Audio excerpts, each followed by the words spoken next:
Hello, everyone. Welcome to the KCC. This is Kenny's Chelsea channel. And wow, guys, all my Chelsea football club fanatics out there, what have we done? Honestly, tell me, what have we done to deserve Enzo Maresca?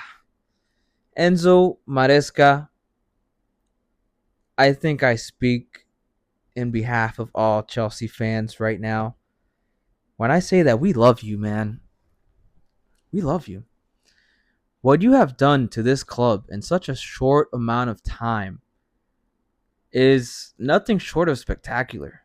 I mean, we started this season off and people still were looking at us like some sort of a laughing stock. But look at us now. Top of the conference league. Who would have expected this? Top of the conference league. Okay, maybe not that big of a deal, but we're second place in the Premier League. Now tell me who expected that one? I mean, just a couple seasons ago, we finished in 12th position. No European football. Then last season, under Pochettino, he clutches it at the end of the season. All the boys rally together. We finish the season strong. And we deserve to be in the Europa League. But by somehow, some way, uh, interesting guy by the name of Eric Ten Hag pulls off a win against Pep Guardiola's Man City back when they were actually good. Back when no one in the world expected them to lose that FA Cup final against their backyard buddies, Manchester United. But they did, and Manchester United ended up in the Europa League, which, I mean, I don't know what they're doing there. They seem to be struggling in the Europa League, but it pushed us down to the Conference League. People still wanted to talk down on us for being in the Conference League, but I think if there's anything that Enzo Maresca has, it's that he's not taking crap from nobody. People expected him to come in and be another one of these yes man coaches for Todd Bowley and Begdad Igbali, but he is not a yes man. He is his own man, and he is a man of principles. And he is a man who is bringing Chelsea back, baby. Bringing Chelsea back to our beloved glory days. 6 wins and 6 in the UEFA Conference League group stages. We had already qualified for the knockout stages before even touching the ball tonight. But guess what? Enzo Maresca doesn't care about none of that. We still went out there and pumped these boys with 5 goals. 4 before the halftime whistle blew. What can I say? I don't know. But I'm going to keep talking because this is my YouTube channel and I got nothing else to do. So let's get into the match preview, or my head's gone. Let's get into the match review. Chelsea Football Club versus Shamrock Rovers. A few points I wanted to point out before we get too into it. Possession. Chelsea had 73% possession in today's match. Is that a surprise to anyone? I don't think so. Maresca loves holding the ball. And in a game like this, where Chelsea is obviously the more dominant team, it was expected we'd hang on to the ball. So 73% possession, not very impressive, more so expected, but there's no point in having the ball if you're not scoring goals. And honestly, a lot of our goals came from us not having the ball and just pressing off the ball, winning it back, and Mark Gu doing what he does best. So possession is one stat I wanted to highlight. Another one of these team stats that I was honestly very impressed by. Very proud of the boys. No bookings today. That's very impressive for this young team and how bad their disciplinary record has been this season. More so in the Premier League, not so much in the Conference League, but we've still been racking up our fair share of cards in the Conference League. I mean, look at Cesare Casadei, who just came back into the mix today after being suspended in the last match against Astana because he got a second yellow at the very end of the game against Heidenheim. So we've seen red in this competition. And in today's match, we didn't pick up nothing. No bookings whatsoever. So shout out to the boys for getting no bookings in today's match. Keeping it clean. Couldn't keep a clean sheet, but we couldn't have a perfect game. Come on, guys. What do you expect? You're playing with the ABC team out there today. A mix of everybody. So let's actually get into that. Aside from the no bookings, I did want to highlight real quick no offsides. Another thing, just showing that today's team was just disciplined all the way around. Another thing that I would like to thank Enzo Maresca for. No offsides. I feel like that for such a young, inexperienced team with young boys up front like Mark Gue and Tyreek George, I find it impressive that we didn't have any offsides, no bookings. Just shows that we were very disciplined all the way around today. But let's get into this lineup and get a little bit into these player performances.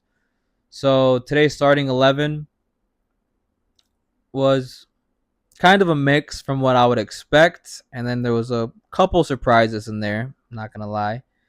So one thing I can say about Enzo Maresca, I'm talking about him a lot, but honestly, I'm just in love with the guy. What can I say? This guy has been a blessing to me and to all Chelsea fans out there. But one of the great things that I have liked about him, because I can say Enzo Maresca is the last coach I have really enjoyed, probably since Thomas Tuchel. You know, for me, Graham Potter, I try to erase that man's time at the club from my memory. I don't think he was Chelsea material whatsoever. He was like a freaking hippie that just came in here and all about the vibes and keeping everybody happy and this man management crap when he's got 50 players. Some guys are getting changed out in the hallway. He did not know how to control the situation. Mauricio Pochettino, he's a Tottenham coach. He coached Chelsea. He got us into this competition. He did an okay job. But for me, once again, he just wasn't Chelsea material. He's not a natural born winner, which is what Chelsea has in their DNA. We have winning in our DNA. And Pochettino has bottling in his DNA. And I don't see that in Enzo Maresca. I see Enzo Maresca and I see Chelsea. I see Chelsea blue running through his veins. That guy looks like a natural born winner. But whatever. Let's hop off of Maresca for a second. Get back into the lineup. Oh, I ramble a lot. Sorry about that. But the reason why I was bringing up Tuchel and all these other coaches was that Enzo Maresca is the last coach since Tuchel that I would say I really enjoyed. But what I like more about Maresca, and of course I still love Tuchel. I mean, he brought us a Champions League.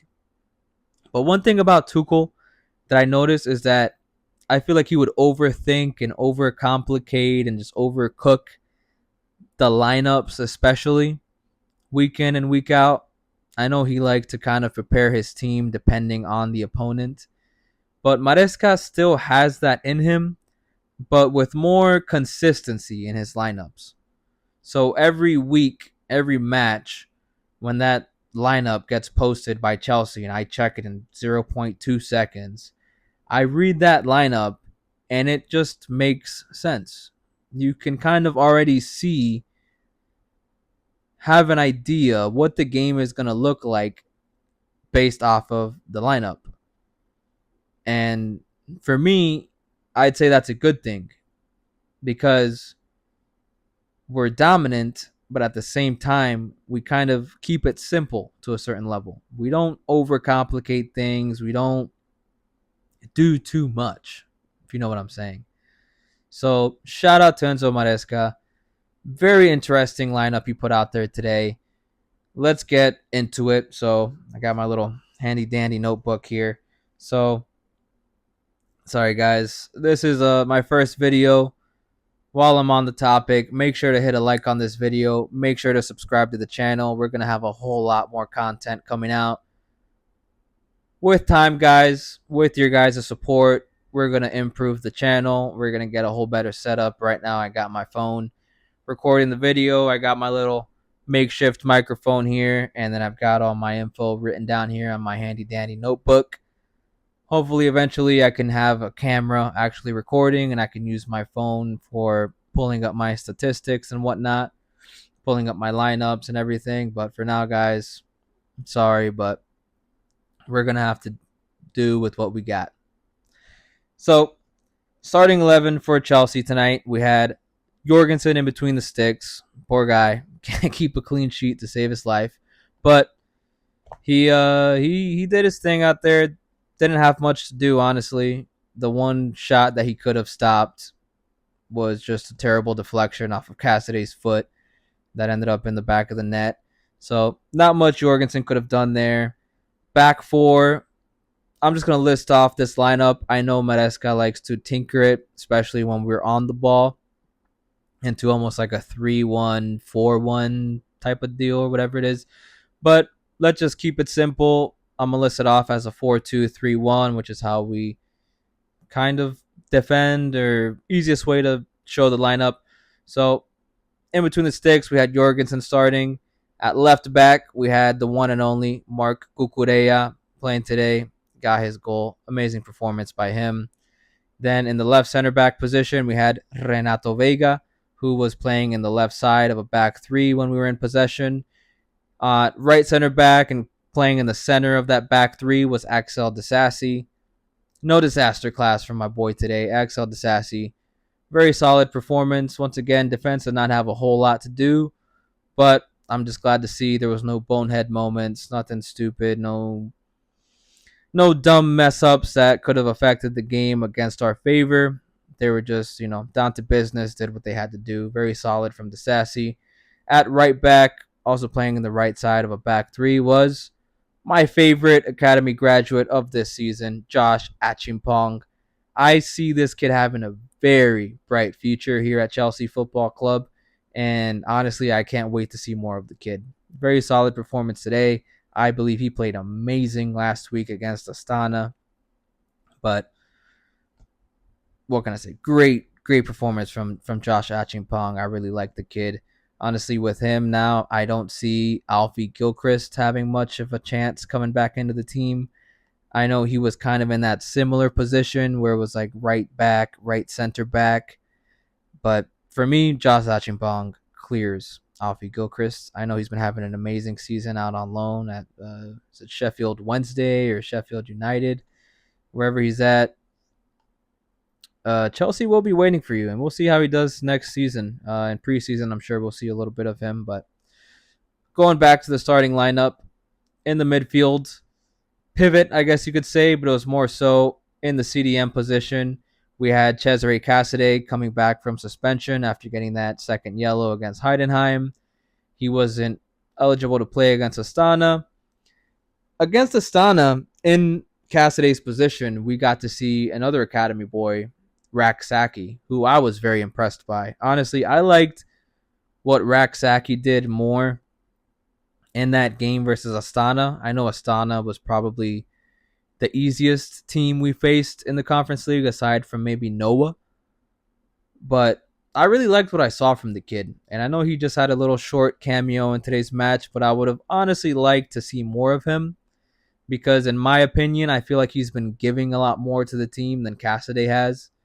I feel like Cassidy is just kind of trying to protect his position, playing very safe, a lot of sideways and backwards passes, not really doing too much to move the ball forward, but still solid, average. Same thing from the other guy. Midfield wasn't outstanding in my opinion today. Kieran Dewsbury Hall got his goal today. Good for him, but the guy still isn't really impressing me. I still feel like I'm not gonna lie. I was a little excited when he came from Leicester this summer. I don't know what was in my head. He was one of the first signings we signed this summer, and I just had full faith in the project, and I just had a really good feeling about him. but he just hasn't been doing it for me this season, honestly. I know there's been talk circulating about him leaving even potentially in January, which I find a little crazy. I would only accept that if maybe we bring Andre Santos back. He's been doing amazing out on loan at Strasbourg, but I kind of don't see that happening. I kind of feel like they're going to want to leave Andre Santos in Strasbourg for the season, let him continue developing and doing his thing there. He looks like he might even be in team of the season in the league own out in the French top division. So KDH got his goal today. I didn't find him extremely impressive, but still happy for him. Happy that he got his goal. So we move up to that 10 position. We have Christopher Nkunku. Oh, and also just a touch on KDH. He was more playing in that right pocket today. Nkunku playing more centrally in that 10 today, it seemed like. And then Kukureya was almost also shifting up to like the left 8 position, it seemed like, in that attack. But now we come down to the front line. So our front three, we had Noni Madueke starting at right wing. That one I found a bit as a shocker. Was not expecting to see Noni today, but he put in a pretty solid performance. Only played 45 minutes in the first half. If I'm not mistaken, he got an assist for Gu's third goal, which then we go up to the top. Mark Gu starting at striker. Very impressed by Mark Gu. Commentating team was trying to say he was gifted, his first 2 goals. You got to get those goals yourself. Mark Gu was not gifted anything tonight. He was putting in a shift, and that is what got him his hat trick in that first half. And then starting at the left wing, we had our other academy boy, Tyreek George. Another solid performance from him. A lot of people I've been hearing comparing him to Callum Hudson-Odoi. I don't really see it. I can see why some people would draw that comparison, but he honestly reminds me a little bit more of a young Charlie Musonda. I don't know if you guys remember him, but Tyreek George gives me more Musonda vibes. Hopefully he can stay healthy, but I just don't see Tyreek George having much of a future at Chelsea. I'm sure we're going to see a lot more of him this season with the whole Mudryk situation going on. Feel bad for Mudryk, man. He would have been playing great these last couple games in the Conference League. We stand with Mudryk. Hopefully everything's all right with the guy. I don't think he's the type of kid to do that. Cheating, taking performance enhancing drugs. I don't see that being something he has in his nature. So hopefully all that gets cleared up and resolved soon enough, but I don't really want to get into that topic right now. Let's just stick to the match review here. So 5-1 win, starting lineup. We had that. Let's get into the goals. So 22nd minute, Mark Gu pressuring that back line, gets his first goal. Bad back pass from the defender, but great anticipation from Mark Gu, taking advantage of that situation, getting ahead on the ball, and giving us that advantage in the first half, because 22 minutes in, we were still struggling to find that opening. And Mark Gu kind of forced it upon himself to get us that goal. Didn't last too long, though. Just a few minutes later, we concede a corner. Shamrock Rovers off the corner. Ball rolls to like the edge of the box. Boom, boom, boom. Shoots the ball. Deflects off of Castaday's foot. Nothing Jorgensen could have done about that. Jorgensen concedes the goal. Now we're level 1-1, 26 minutes into the first half.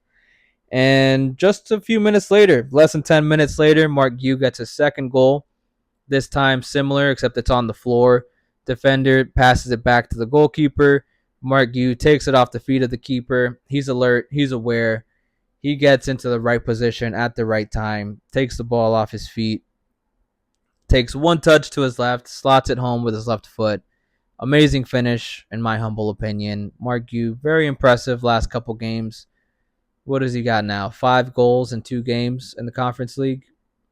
6 goals in total in, 3 games, I believe, is it? Or 4 games he's played. So, Mark Gu, very impressive. So, let's see. A few minutes later, the one and only Mr. Kieran Dewsbury Hall gets his goal. Like I said, I don't know. I don't want to hate on the guy, but I wasn't very impressed by him today, but he gets his goal. I'm not sure if he's the one that played Nkunku through, but Nkunku was through on goal. He gets pushed down. In my opinion, if Dewsbury Hall wasn't there, I think that would have probably been awarded as a penalty for us. I don't know if it was enough for the referee to call a penalty on that decision, but I have a feeling it would have probably been ruled a penalty. But no need for it. Nkunku gets taken down, but KDH is right there to clean it up. Ball rolls to his feet. He slots it home, puts us up 3-1, 40 minutes into the game.